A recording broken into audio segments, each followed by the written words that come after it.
Hello and welcome to another edition of Addition. I'm your host, Addy Snowden. I'm a big tech product manager, mathematician, futurist, tech optimist, artist, and creator, and I'm here every week bringing you the news, the hot topics in tech, some career advice, and let you know what I'm geeked out about this week. So before we get into today's episode, you can go ahead and like this video if you're watching on YouTube, subscribe if you're not already subscribed. You can follow me on Instagram and TikTok at Addition with Addy, Twitter at AdditionPod, and at Addy Adawusi. You can also subscribe to the Substack for this show, which gets you every single episode and YouTube episode in your email inbox. That is additionpod.substack.com. So you never miss an update. And I am accepting sponsors still. You can email me at additionpod@gmail.com. That is additionpod@gmail.com for any sponsorship opportunities. All right, so let's get into today's episode. So the hot topic that I'm going to talk about first in tech is Amazon cracking down on coffee badging. What is coffee badging, that you ask? Well, we're going to get into it. I'm going to read a quote from the article, which will explain everything. So after more than a year of quoting again, after more than a year of requiring employees to work from the home at least 3 days a week, Amazon is now considering a minimum number of hours per day to meet that mandate, according to screenshots from the internal messaging app Slack shared with the Seattle Times. The crackdown, the messages say, seems to be focused on coffee badging, a term coined in 2023 report by the video conferencing hardware company Owl Labs. Coffee badging refers to workers who pop into the office to grab a coffee and then head home, allowing them to skirt in-office requirements but still clock the appropriate number of badge swipes. The trend exists beyond Amazonians. The 2023 report found that more than half of respondents at various companies said they would use the technique. In a series of Slack messages over the last week, Amazon workers said there had been lots of talk about the new minimum and turned to one another to compare notes. The expectation is not a formal policy change, the messages said, and does not appear to be uniformly applied. End quote. Okay, so that quote again was from the article Amazon Cracks Down on Coffee Badging from the Seattle Times. So I found out about this on Instagram. There's a fellow creator who works in tech who reports on different news, and she talked about the progression from work from home to return to office to now return to office for a certain amount of time, and where is this going next? You need to stay at the office in perpetuity. I think what's really interesting about this article is that there's not a consistent requirement. There's not a blanket minimum of hours to be in the office.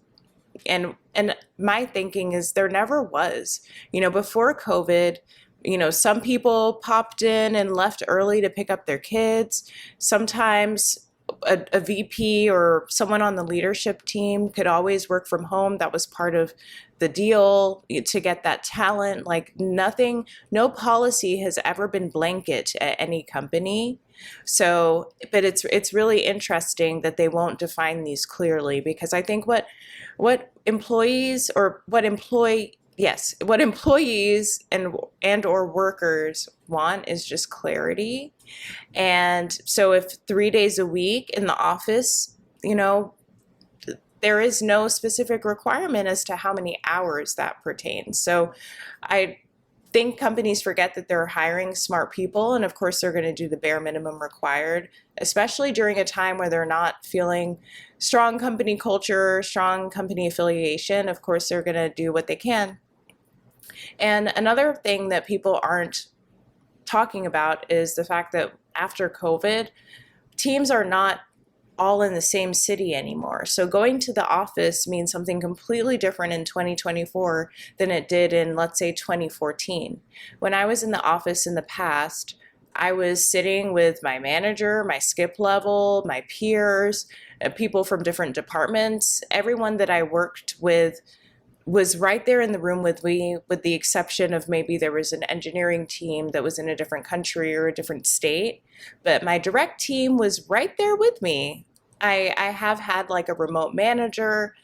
It hasn't been every single person every time, but the vast majority of people that I would work with would be in the same office or building or city as me. Now in post COVID in 2024, I will speak for myself.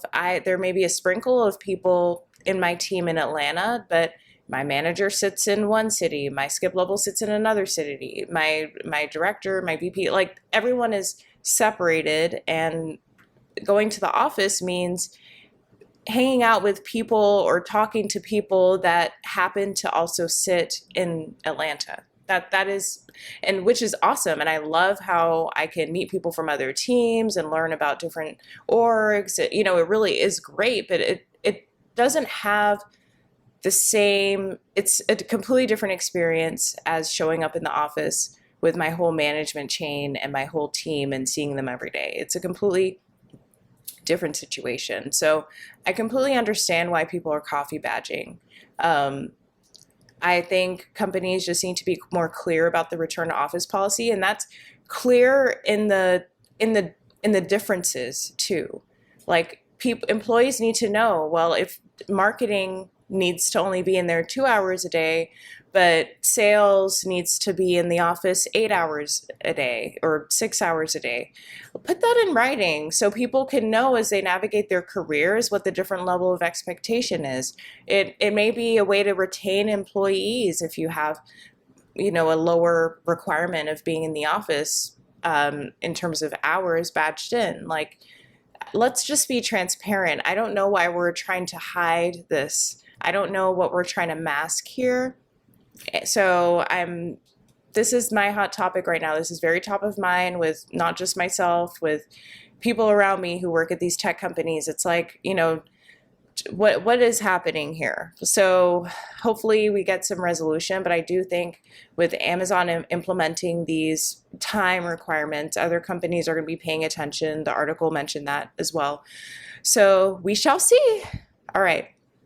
So the next topic, which isn't necessarily in the news, but it's very much in my world, there are a lot of people who are laid off from their companies, or who knows what the circumstances are, but they're in the job market and they want that next good tech job. And for me, since I work at Google, people are messaging me wanting to get referrals to Google, wanting to have coffee chats about Google, things like that. So if you watched the previous episode, that was just in general, which Janai had helped me get on this path by like helping me with my resume and, letting me know what my options were. So I highly recommend listening to last week's episode, but there's some things that I want to add some color to this conversation because I truly do want to help people, and I want to do it as much as I can. I just need to scale this help because, I have a life, I have a demanding job, I have a burgeoning music career, which we're going to get to later.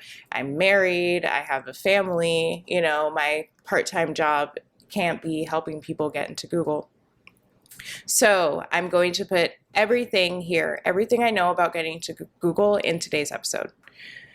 All right, so first things first is your background and credentials. So I will say to get into Google, and everyone's going to have a different experience. This is just my experience. And so I've also attempted to get into Google twice. The first time I made it to a final round interview, did not get the position. The second time I got the position that I'm in today.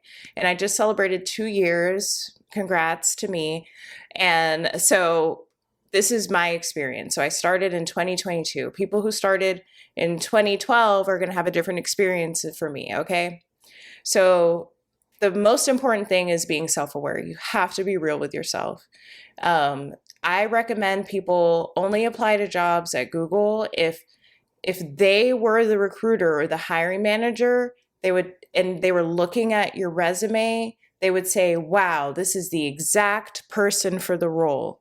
So if they require, XYZ if the role requires XYZ years of experience, XYZ type of software knowledge, it like your resume needs to essentially read the job description, and not in a way that you're faking it. Like, you have to be very real with yourself, and the reason why I'm saying this is because they have thousands of people applying to each job, internally and externally. So why would they take a chance on someone who may fit the job requirements when there's someone right next to them, like paper next to paper, who fits all of the requirements? And there may be like 10 of those people, since they got thousands of applicants. Okay, so you have to be really, really, really real with yourself. But the good news is the company is so huge and does so many different things that you can find a role that actually fits your experience. Like, for example, if you had a mix of hospitality, sales, and operations experience, I'm sure that there is a sales team that specializes in the hospitality industry and they need an ops manager. You have to think like that. You really do. And if that is hard for you to think about or workshop, I highly recommend working with a career coach. I worked with a career coach myself before I got into Google, and this was when I was already working at Microsoft. Okay, you have to take this really seriously, because it's like college and saying you only want to go to Harvard. Like, if you're really putting all of your eggs in the Google baskets, you have to create your whole life around getting into Google. So first, make sure your background and credentials on your resume are an exact fit for whatever position that you're applying for. Next, let's get into referrals, okay? I did not get a referral for my position. I never received a referral for my position. And I had several people in my network who worked at Google at the time, and I did not ask them for a referral. It's not because I had lack of ability to get a referral. I just didn't. I didn't get a referral.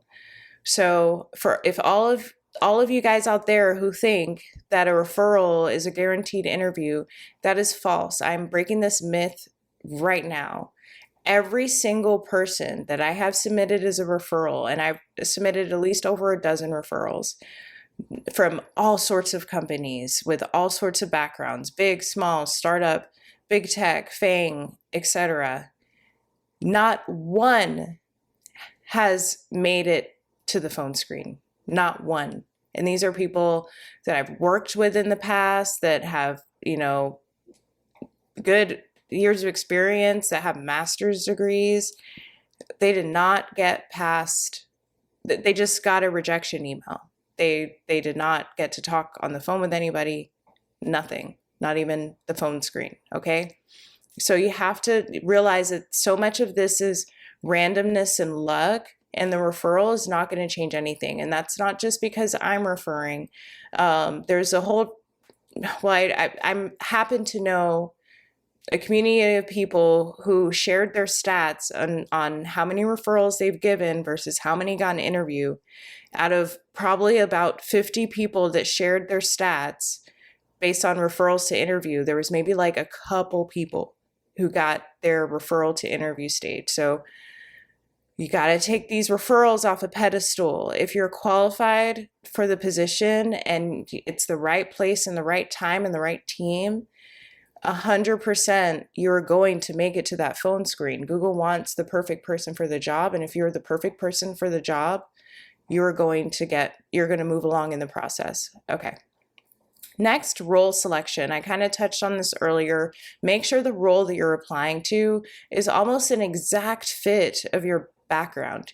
Even better if it's a lateral move. Like if you're a senior manager, look for senior manager positions. Don't think you're going to jump and go from senior manager to director.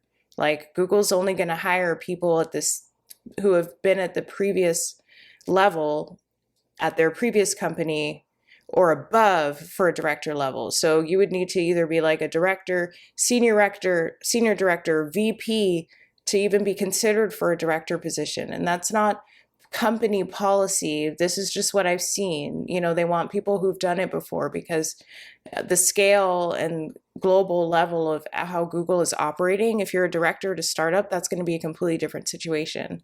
So I highly recommend you look, if you're coming to Google, make it a lateral move. Don't see it as a step up move. You may even need to go backwards. For a lot of people, that is the case. They were a director at their past position, another large, big tech company, and they may have a team of multiple people, 4, 5, 6 people.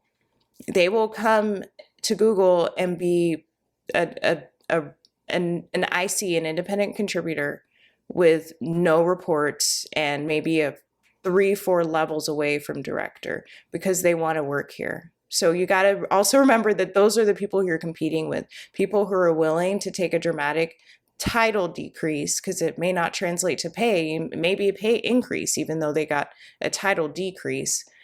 Those are the people that you're competing with. So again, you got to be really real with yourself, okay? Second, you can put in 3, or I don't know what number I'm on. I said second, but who knows? So you can put in 3 applications per month per email. So if you're using an email, let's say your Gmail, I know most people have multiple emails, you can apply to 3 roles per month. That's it. So if you find a 4th role that happens to be your exact fit, I would recommend using a different email so you can apply as opposed to waiting. But I like that Google does this, because it prevents people from just spamming and just putting the same resume across like 1,000 jobs, because maybe they'll get lucky. So be mindful of those 3 roles that you apply to. Again, think about your background, think about your experience, your credentials, your title, etc. And lastly, I'll talk about recruiters. So I do highly, highly, highly, highly recommend not reaching out to recruiters directly on LinkedIn. There's a whole formal process to prevent bias and favoritism that hiring teams have to go through to get into the company. So this is not the kind of place where you can just like send a connection request on LinkedIn and say, hey, I heard you hire on this team. Like, can you look at my resume? Like, that's just not going to happen, because it goes against our policies. So, and also, if you are lucky enough to get someone to refer you, don't ask them to email the hiring manager, because that may actually take you out of the running completely, because it's going to show favoritism. So this is truly, truly, truly, I would say, on some level, a meritocracy. Like it's all about your resume. So go back to last week's episode and listen to what Junaid says about your resume. Like, is your resume even formatted to pass the applicant tracking system, like that companies use in general? Like, make sure you get that together. If you can afford it, get a career coach, and with your number one goal of getting into a job at Google, like it really needs that level of focus. I mentioned on last week's podcast, I even started Addition to help me with my resume, like just to add to my resume, to really show the whole person that I am. Like, that's how serious it has to be. And I have to, in thinking about it even further, like my whole life, really, I had been preparing for this role, like in that based on the type of major I chose, the type of college I went to, the type of high school that I was fortunate to go to. People don't just randomly show up in some places, and like there's luck, like so much of it is luck. And I just happened to be on a path that led me to a place like Google. So just know that if you're really just thinking about Google now, you're starting from 0, and then you need to start building that path for yourself. So, and what's great about starting from 0 is that you can look at the jobs on the Google Careers website, look for the type of role that really resonates with you, and then work backwards. Start building that experience. Like everyone that I know at Google has started their path to Google's like 10 years ago, if not more. I went to an info session for Google my senior year of college in 2014, right? And I didn't start applying to Google until, let's say, 2021. So no one is here by accident. Yes, luck has to do with it more in terms of timing and market timing.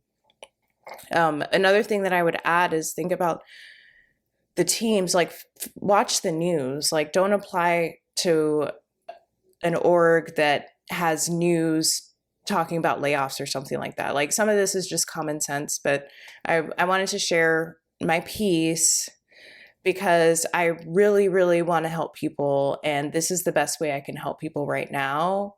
And I will no longer be doing referrals to Google because I don't see it actually helping anyone's candidacy. And I think it creates an element of hope and excitement. And literally within a day, it goes back to being crushed and being rejected. So I don't want to be part of that. I don't want to give people false hope. The cards are going to fall where they're may. And so just put your best resume forward. Okay.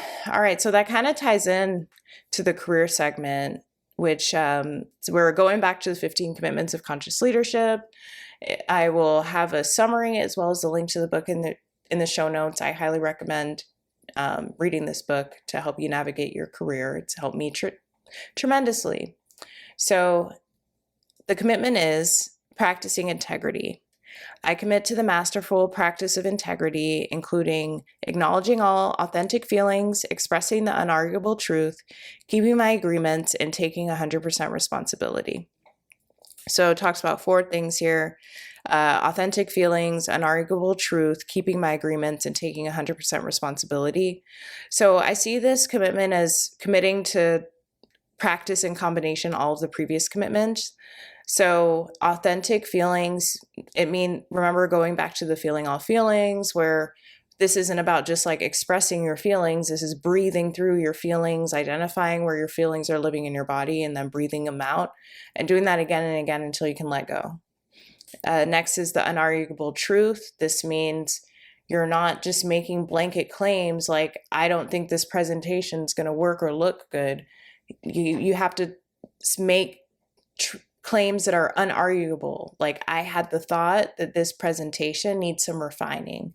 That is an unarguable truth because no one can tell you that you didn't have that thought, but you can't just say this presentation sucks. Next is keeping my agreements. Like if I make a promise I'm going to have you that paper in 2 weeks, I need to do everything I can to keep that agreement. And at the point that I know that I'm not going to be able to keep that agreement, I need to let that person know. And that I said 2 weeks, but it's actually going to be 3 weeks, which also rolls into taking 100% responsibility. If I messed up, I need to take responsibility for messing up. If I miscommunicated, if I heard something wrong, if I didn't ask for clarification, I'm going to take 100% of my responsibility, but I'm not going to take other people's responsibility. It's my responsibility. I had a part, but everyone else played a part too. All right, so that's the career segment. So what am I geeked out about this week? If you follow me on social media, this should not be a surprise. I'm obviously geeked out about the fact that I released my first single, Stiletto Cinderella. It's streaming on Apple Music, iTunes, Spotify, YouTube Music. You can use it as an audio on TikTok. You can use it as an audio on Instagram as well. I'm still figuring out how to make it an audio on YouTube, which is frustrating because I want to use it. I'm not uploading shorts anymore because I can't use my music. That's the whole reason why I made my song. But yeah, I'll talk a little bit about why I made it and how. So I am always playing around with the AI chatbots, and I got my new Mac Studio, obviously. And so I started asking, Gemini, how do I make music with a GarageBand? Like, just like that. And so previously I would have had to watch YouTube videos that may be like 30 minutes to an hour long, maybe coherent, maybe not. Maybe I would do a Google search and see if I can find a blog post. But with AI, I could say, I really like music like this song, XYZ song. How do I make that in GarageBand? And I did. It took 4 days. From start, and I created the beat, wrote the lyrics, which I had written when I was 18. And I had just had it saved in a journal. So I did the beat, and then I recorded the vocals. The longest part was recording the vocals because I am not Mariah Carey. And so I had to figure out how to sound like decent enough. But yeah, so it took 4 days, and I used DistroKid to get on the streaming platforms. That took 1 day. And now I got a song. So I've been promoting it, and I've been getting a lot of positive feedback. Thank you if you've already listened. If you haven't listened, at the end of this episode, stick around because we're going to go straight into the song, both the lyric version and the instrumental version. So I'm just geeked out about the fact that with AI, I can learn anything, and I don't need to hire a teacher anymore. I have an AI teacher, and it's way more convenient. So thank you to Google's Gemini for allowing me to release my first single. All right, so that's all I have this week. I hope you enjoyed the episode. Check back next week for the next episode. Bye.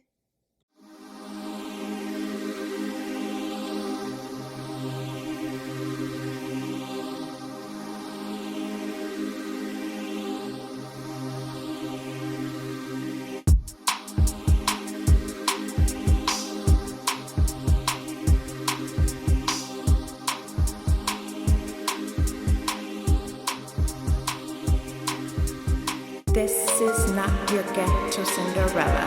This is the Stiletto Cinderella. I kill 'em with my flow in the back like gold yellow. Your girl don't know about me, you better tell her. I ain't got a car, but I ride a bike. Best believe when I'm riding, I still got my spikes. How many girls like me you don't like? How many girls like me you don't like? This is not your ghetto Cinderella. This is the Stiletto Cinderella. How many girls like me you don't like? How many girls like me you don't like? Riding round Atlanta in a diamond bag. Yes, I got your money and I still got my stacks. How many girls like me you don't like? How many girls like me you don't like?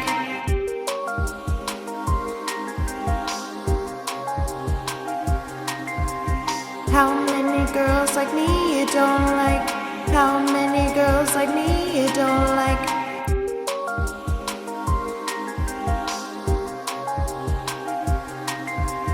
How many girls like me you don't like? How many girls like me you don't like?